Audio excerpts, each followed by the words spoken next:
এই দুনিয়ার চারপাশে খারাপ জিনিসে ভরা। খারাপ বন্ধু, খারাপ কথা, খারাপ দৃষ্টি, খারাপ চিন্তা।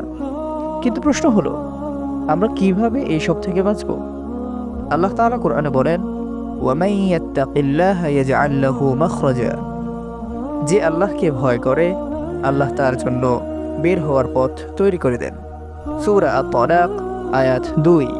খারাপ কিছু থেকে বাঁচতে হলে প্রথমে নিয়ত ঠিক করো, আল্লাহর ভয় অন্তরে রাখো। দ্বিতীয়ত, নামাজ কখনো ছাড়বে না, নামাজই হলো পাপ থেকে রক্ষার শক্তি।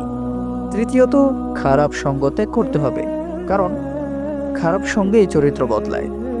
আর সবচেয়ে কোরআন আর জিকিরে সময় দাও। যেখানে আল্লাহর নাম থাকে সেখানে শয়তান টিকে না।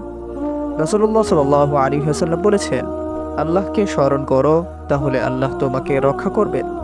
তাই ভাই, দুনিয়া যতই খারাপ হোক, যে মানুষ আল্লাহর ছায়ায় থাকে তার দিকে কোনো মন্দ পৌঁছাতে পারে না।